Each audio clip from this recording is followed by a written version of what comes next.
This video and the knowledge you're about to hear is dedicated to the commenters on our recent video about the African script known as Ajami. Why? Because they spoke about something called the Ge'ez script.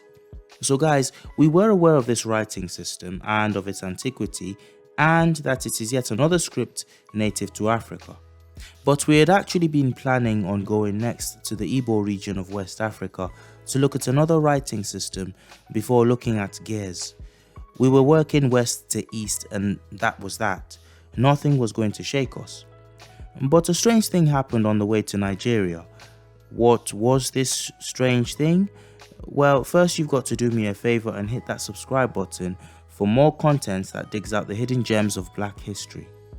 Right, now that you've done that, grab yourself a coffee, a cup of tea, rum and coke, pipe, the herb. No, I joke, say no to drugs, kids. But whatever your choice of poison is, get cozy with it, stretch your legs, sit back, and let me tell you a story. Now you might think the title of this video is clickbait. It's not. Here's why. If you go looking into the Ge'ez script, you'll find out the following factoids. Ge'ez is a script native to the Ethiopia and Eritrea region of Africa. It is a script which seems to be at least 1,600 years old. How do we know this? Well, the oldest example of it is an inscription on the Hawulti obelisk in Eritrea, which reportedly dates back to about 400 AD. Now 400 AD predates something called the Axumite kingdom, which was an Ethiopian empire considered by ancient Persian scholar Mani to have been on par with other empires of his day, such as Rome and China. Ge'ez is a script which originally was written from right to left, but today is written like English from left to right. The thing about Ge'ez is, sadly, like a lot of things African or Black, it hasn't been maintained well, not anywhere near what Latin has, for instance. It's almost a dead writing system, only used by initiated members of the Ethiopian Orthodox Church like priests and monks. So not too long from now, there might not be anybody living who can actually read or write the script from memory.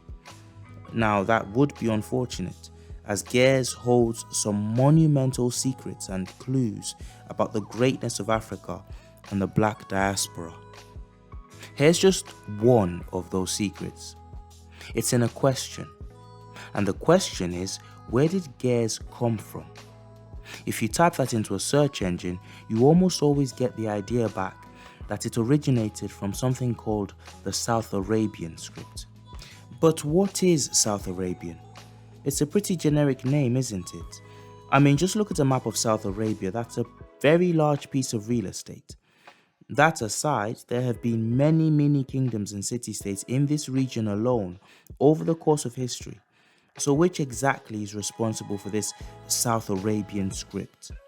Well, dig a little deeper and you find that this so-called South Arabian script is used interchangeably with the term Sabaean script. But what is Sabaean? Here's where a very sneaky sleight of hand occurs.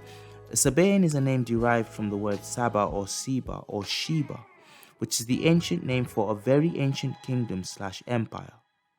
Okay, you're saying, so the kingdom of Saba was a South Arabian kingdom then? Except it wasn't. Or let's be conservative and say there is doubt over this. Now you're asking, where else could the kingdom of Saba have been? And here is where our story really gets lit. The Ethiopic script Ge'ez is the closest thing to the Sabaean script still in use today. Nothing else comes as close as Ge'ez does. So no other language script still in use today preserves the clues to what the Sabaean script was or sounded like when it was spoken. Yet if you ask certain sources where Sabaean comes from, you get the boilerplate answer of South Arabia.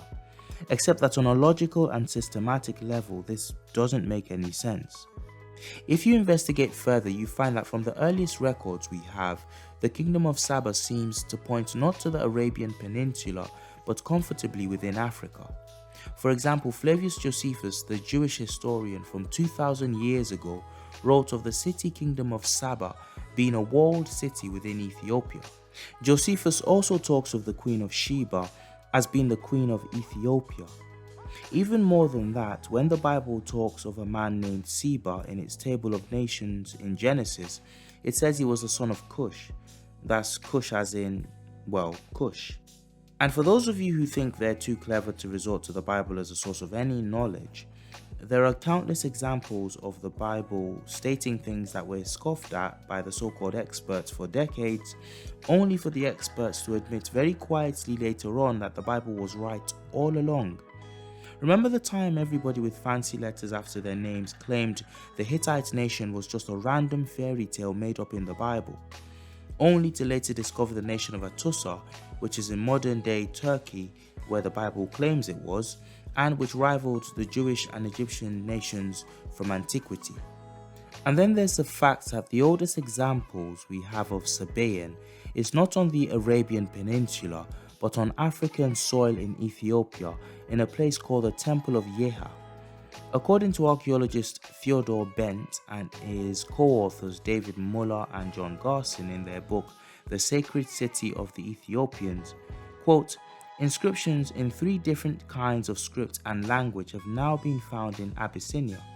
Those from Yeha, which represent the oldest form of Sabaean script and belong to the oldest period of Sabaean history, namely the Mukrab period. Close quote. Mr. Bent and his friends list the other 2 kinds of script, but you can get that information for yourself. I'll put the links in the description.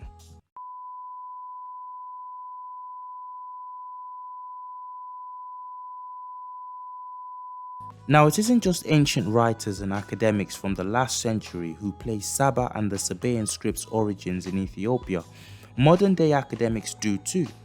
Ethiopian studies expert Dr. Donald Levine does this exact thing. He links Saba to the kingdom of Sheba, which he says is the modern-day region of Shiwa, in which you will find Addis Ababa, Ethiopia's capital.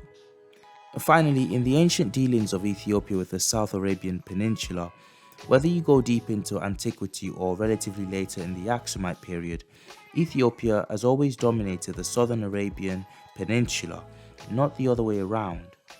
This is one of the few artifacts we have from the old Sabaean Empire found in what is now modern-day Yemen. It's the statue of a young man.